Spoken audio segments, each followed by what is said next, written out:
आज का दिन भारत और रूस दोनों के लिए बहुत अहम है। भारत और रूस के बीच जिस एक खास डील की चर्चा सबसे ज्यादा है वो S-400 को लेकर के है, क्योंकि भारत इसको लेने का बहुत इच्छुक है। इसकी और मिसाइल्स, रूस से S-400 के नए यूनिट्स खरीदने पर भी समझौता हो सकता है। भारत के पास फिलहाल S-400 की 3 यूनिट है, जबकि भारत 2 और यूनिट खरीदने की तैयारी कर रहा है। ऑपरेशन सिंदूर के दौरान भारत के एयर डिफेंस सिस्टम्स और खासतौर पर S-400 ने पाकिस्तानी जेट्स और मिसाइल्स को बहुत बेबस किया था। S-400 किसी भी आक्रामकता के साथ आ रहे जहाज या मिसाइल को 400 किलोमीटर की रेंज में मार गिरा सकता है, और वो आपने देखा भी था। तो डिफेंस डील्स के नजरिए से क्या खबरें हैं, हमारे पॉलिटिकल एडिटर देवेंद्र पराशर वो हमारे साथ जुड़े हैं।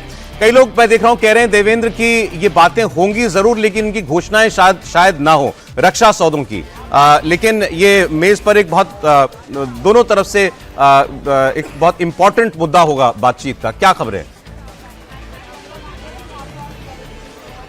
हाँ बिल्कुल सौरभ, ये आमतौर पर ये होता है। और कल जो रक्षा मंत्री के साथ, मतलब भारत के रक्षा मंत्री राजनाथ सिंह और उनके रशियन काउंटर पार्ट के साथ जो बातचीत हुई थी, उसमें काफी विस्तार से इससे बातचीत हुई है और ये एक ऑनगोइंग प्रोसेस रहता है। आज जब जैसे हैदराबाद हाउस में जब टेबल पर बैठेंगे शिखर वार्ता के लिए, तो उसमें ब्रॉडर एस्पेक्ट के हिसाब से बहुत सारी चीजें बात होती है, लेकिन जहां जहां जिस की एरियाज में समझौते होने, जैसे डिफेंस डील की आपने बात की, तो जैसा मैंने आपको बताया कि रक्षा मंत्री के साथ कल ही डिटेल में बातचीत हुई है। एग्रीकल्चर प्रोडक्ट्स की बात करें तो भारत के जो पशुपालन मंत्री हैं, पशुपालन मत्स्य मंत्री राजीव रंजन सिंह, उनके साथ उनके रशियन काउंटर पार्ट की बात हुई है। पूरा डेलीगेशन बैठा हुआ था। तो हेल्थ मिनिस्ट्री की अगर बात करें तो जेपी नड्डा के साथ रशियन हेल्थ मिनिस्टर की मुलाकात हुई थी, जिसमें हेल्थ और फर्टिलाइजर इन दोनों इश्यूज पर बात हुई है। तो वो अलग अलग सेक्शन में बातचीत लगातार हो ही रही है, और क्योंकि एक ऑनगोइंग प्रोसेस होता है तो सब कुछ अनाउंसमेंट आज ही नहीं हो जाएगा। खासतौर पर डिफेंस वाले की अगर बात करें तो उसमें थोड़ा टाइम लगता है, क्योंकि बहुत सारी निटी-ग्रिटी होती है जिनको फाइनलाइज करना होता है। लेकिन ब्रॉडर सहमति लगभग बनती हुई नजर आ रही है, और उस लिहाज से देखना होगा कि आज किन किन चीजों का अनाउंसमेंट होता है।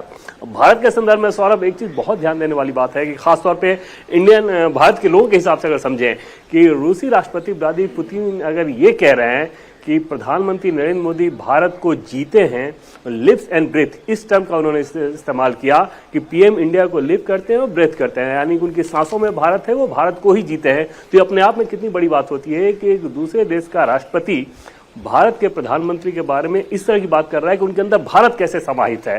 दूसरी चीज कि he is man of integrity, और उन पे वो बहुत भरोसा करते हैं। तो ये सारी चीजें बता रही है कि अगर विदेश नीति के मामले में भारत के प्रधानमंत्री का रवैया किस प्रकार का होगा, जिसके चलते उनके दूसरे देशों के प्रमुख नेता भी ऐसे सर्टिफिकेट दे रहे हैं। इसमें कोई दो राय नहीं है देवेंद्र, और इसलिए इस मीटिंग पर पूरी दुनिया की नजरें टिकी हुई हैं।